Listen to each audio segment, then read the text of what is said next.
Hey guys, welcome back to my channel, or if you are new here and joining me for the very first time, thank you for checking out my channel and spending a little bit of time with me. So I'm just gonna jump right into a really funny story that I wanted to share with you guys, and it pertains to one of the main activities that I want to do with today's video. And I think I mentioned in the last video that we've started to get into berry season, and around the property here we have some gorgeous black raspberries coming in. And I wanted to try to make some scones for the first time. I had been collecting for the past several days just some raspberries as they were ripening and preparing to collect them to make some scones. So yesterday I tried to make scones for the first time. The flavor and the texture came out exactly as I wanted, but unfortunately they ended up being purple colored, which wasn't quite what I was going for. And although I had frozen the berries in preparation for baking the recipe, they had sat on the counter thawing for just a couple of minutes prior to me starting. And so they started to get a little bit leaky, and as you can guess where I'm going with this, that liquid ended up dyeing the dough. So I Googled and looked up different methods for preventing that, and they talked about freezing them, rinsing them, and then coating them in flour to prevent that from happening.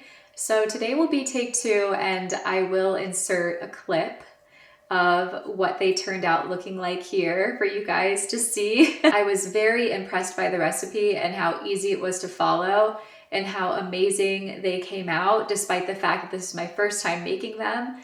And this is definitely a recipe that I plan to keep in my arsenal for future mornings where I'm craving something like this. They were so good. Because I had used those berries that I mentioned I was collecting over the past few days on those scones, I no longer have any berries to make the ones today. So I want to take you guys along with me outside to forage for more, hopefully. I'm not expecting to find a full cup's worth as the recipe recommends. So I think we will have to supplement with some additional blueberries or other berries. I think I have some frozen strawberries as well. So we'll make a decision about which to use when the time comes, but I'm hoping we can find at least a couple. But before we get to that, I do want to share with you a couple of garden updates, of course, as well as some new cute finds that I've picked up online and from stores locally that I wanted to share with you guys. This past weekend, we went and visited my favorite local farmers market here, which is one of my favorite activities to do on the weekend, if not my most favorite activity aside from going to the garden center and finding some plants. And one of my favorite vendors there who sells vegetables and herbs had a bunch of plants for sale, including lavender and strawberries. And I love fresh lavender. I had to purchase some of the plants. So I went ahead and bought 3. I put them beside my greenhouse in one of the herb beds, and I'm going to dedicate one of these herb beds primarily to lavender. It also has some chamomile in it, but that's another story. This chamomile, I planted it last year and thought it died, but apparently it didn't because it came up just fine this spring. So it was a nice surprise. Deer do leave it alone, which is amazing because I love the plant and I'm so glad that I get to have it without having to worry about deer coming and snatching it all up as they tend to do with many of my other favorite plants. And I did also pick up 2 strawberry plants, which we'll see how they do. I've put them in one of the large beds in the critter fence. The area of the bed that has soil, I still haven't finished that. That's a whole other thing, but I won't bore you guys with the details of that yet again. But hopefully the next couple weeks we'll get to that. So strawberries have been planted, lavender's been planted, and that's really all of the new additions to the garden over the past week. I still have, the roses doing their thing and getting more comfortable in their new area back there. I still have the elderberry, which is a new plant addition to the garden, as well as those sunflowers I mentioned. And yeah, I think over the next couple years, hopefully some big transformations will take place with more of the, let's call it the food growing infrastructure of my garden and getting more structures to grow food. Actually, I take that back. I do have a couple of additional new plants that I've planted back there that I already forgot about, which is tragic because I love dahlias, but I actually forgot to mention that at the farmer's market, there was a gentleman who was selling plants for donation, and he had a whole bunch of dahlias to select from. And of course I couldn't walk away from a great price dahlia. So I got 3 varieties. Yes, 3. Oh, there is a bird right now on our hot tub outside who's gathered some little materials for his nest, and he's just fluttered off. I wish I could have captured that for you guys. Okay, and now in terms of some of the new finds that I mentioned that I picked up recently that I wanted to share with you guys, here is the first one. Isn't she so cute? She is a little petite mini berry basket, and obviously I think it goes without saying that I wanted to pick this up to have as an adorable vessel to carry around my berries in while in the garden. Just brings me joy having it. And although it's marketed specifically as a berry basket, I won't just be using it for that. Of course, I'll be using it year round because it is adorable and it's very lightweight. And I think this is marketed for kids, but also for adults like me that just want something cute. So I will drop a link to where I purchased this down below. It was available on several websites. I saw it for sale online and thought it was one of the most adorable little baskets I've ever seen. And if you've watched me for some time, you'll know that I love baskets. So I couldn't resist this. And the next find I wanted to share with you guys is one that I picked up at a local antique shop that I went in when I also went to the farmer's market this weekend. And it is this brass pot that has these feet on it and this lion head, and it's adorable. I did notice after the fact, because I tend to have sort of like magpie syndrome where I find something pretty, pick it up, and don't 100% inspect it before I walk out with it, that it has some separating of the seam here on the side. So I don't know that it would be perfectly watertight enough to seal in liquid if I were using this for a planter or as a vase for flowers. But I think I could go ahead and line it or put a smaller pot inside of it to hold something like that to get around that issue. But I think it's adorable. And also, if you guys have been watching me for some time, you'll know that I love a good copper cream glow up on this channel. So I'm going to use that with this pot to just brighten up the brass. And the last item I wanted to share with you guys that I recently found while on vacation is a new recipe book. And this is called A Return to Ireland, A Culinary Journey from America to Ireland by Judith McLoughlin. And just immediately the cover grabbed me. I have to say, unfortunately, that's how I operate with recipe books, for better or for worse, is I see a cover that grabs me, and this one certainly did. I wanted to just kind of learn more about Irish culture and food. So this was a great find for me. And one of the recipes that immediately caught my eye was for sweet and spicy hot cross buns. I'm excited to try some of these out, and hopefully I will make some on camera with you guys. Let's see. Oh, Heaney's hedgerow pavlova looks really good as well because there's berries involved. So maybe we'll do something like that when we get a few more berries. And yeah, there's just so many interesting recipes in here. I would love to know if you guys have any favorite recipe books that you'd like to recommend to me, because I'm a bit of a recipe book hoarder. I know I've talked all of your ears off before about how much I love Outlander, and I do have those recipe books as well, and I think they're amazing. Okay, so that wraps up my little show and tell for this week. As always, thank you guys once again for spending time with me here and leaving me gorgeous comments. You guys are the sweetest, and I really, really appreciate your support. Okay, so now let's go ahead and try a second attempt at these scones and hopefully produce ones that are the right color and not purple. It's a beautiful sunny day outside, so let's cross our fingers that we can find a couple more berries to squeeze out of these bushes to make our scones.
Okay, we're back inside with the basket of berries that we gathered, and as expected, I didn't find too many out there, but I'm gonna make do with what we have and supplement with some other berries for the recipe. Before we get started with baking, I do wanna run out to the deck real quick because the dahlias that I've got growing in pots are exploding with blooms right now and doing so well, so I wanna cut a few to put in a vase of water.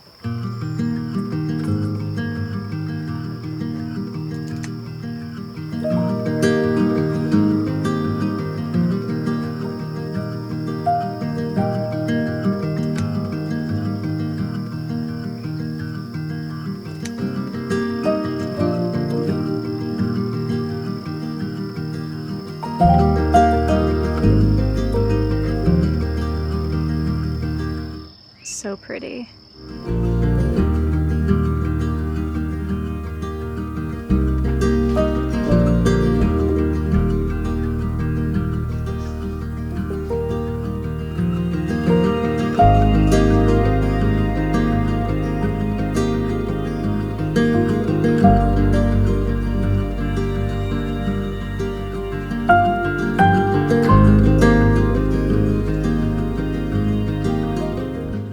we get started on the scones, I do want to show you guys up close and personal one of the scones that I made yesterday that was a bit of a fail because I'm a little bit peckish, so I want to snack on it and show you guys what I'm talking about. So here are one of the scones, and as you can see, they're a brownish purple color.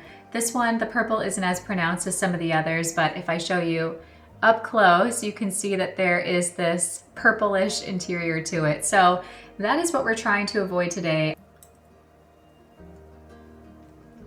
Okay, so as you can see here, we have a very, very small harvest of berries that we're going to use. And I'm going to go ahead and give these a nice rinse and get them in the freezer as soon as possible so that they can solidify a little bit before we add them into the recipe to prevent the dough from turning purple again. This recipe is from the site Fork Knife Swoon, and the recipe is for easy raspberry scones with a lemon vanilla icing. And I have to say the icing is delicious, so don't skip it if you try this recipe. I almost skipped it, but it's very good.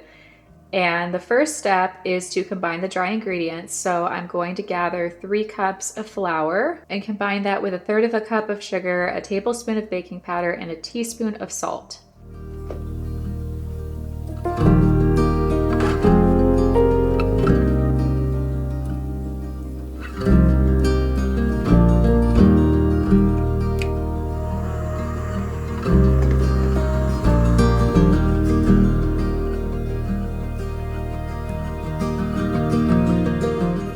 Okay, and now the recipe recommends using a pastry blender to add the butter into the dry ingredients. I don't have one of those, so I did some research yesterday when I did this recipe for the first time and found a method called cutting in where I can just take 2 butter knives and incorporate the butter in using that technique. So I'm going to do that again because I thought it worked pretty well. And the goal is to make the butter sort of like pea-sized lumps. So we need to add in 1.5 sticks of butter. Okay, so we've got our knives here, and I think the overall goal is to sort of drag them like this across the flour and the butter to mix them together.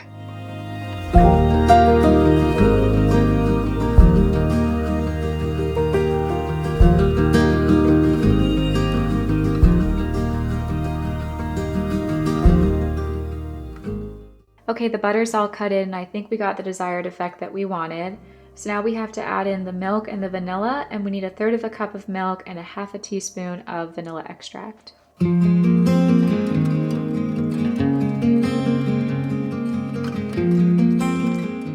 Next, we want to stir all of this together until it's mostly combined.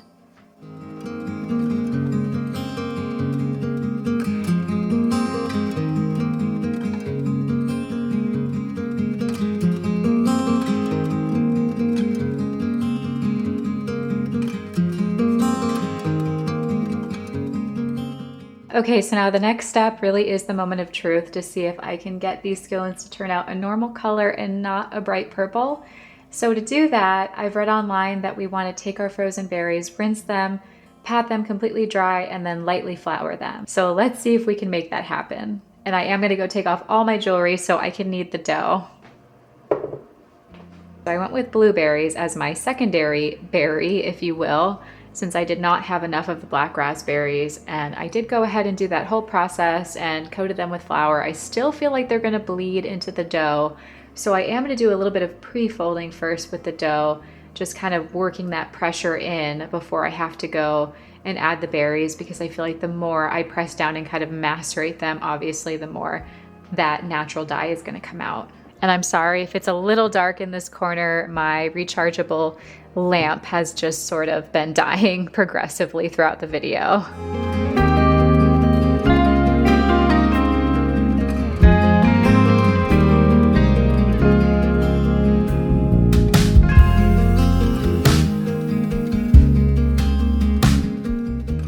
I'm glad I did that pre-kneading because I do think a lot of berry juice would have come out as I was doing that. Okay, so now I'm gonna go ahead and lightly fold in the berries, and it's okay if they're not super evenly spread throughout since I'm not trying to recreate what I did last time.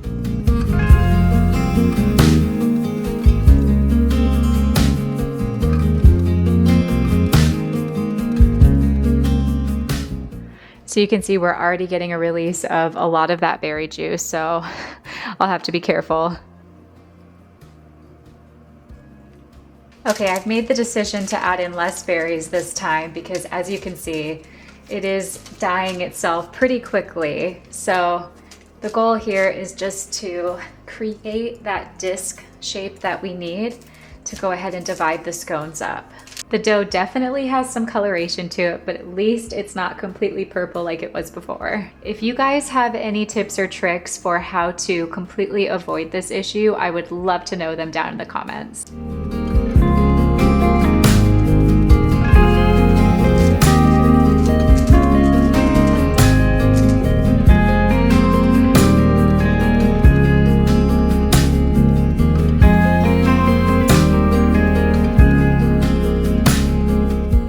The recipe recommends cutting these up into 6 individual portions, but I went with 8 because I like the slightly smaller size.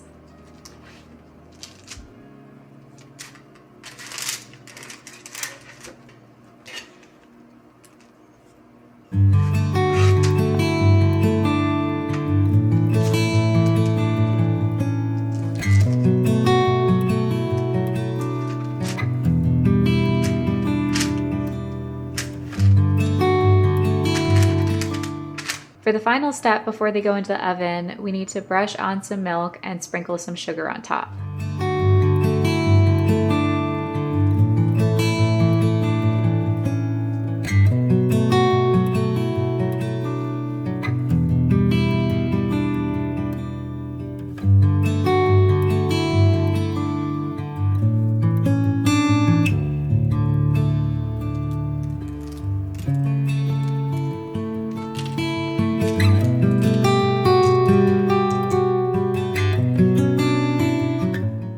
Okay, so now these bake in the oven at 375 degrees for 20 to 30 minutes. Okay, while those are in the oven baking, let's move on to preparing the lemon vanilla icing. So for the icing, we need a cup of powdered sugar. We need 1 tablespoon of lemon juice and 1 teaspoon of vanilla extract. And then we'll also add in a dash of milk to get the desired consistency that we want.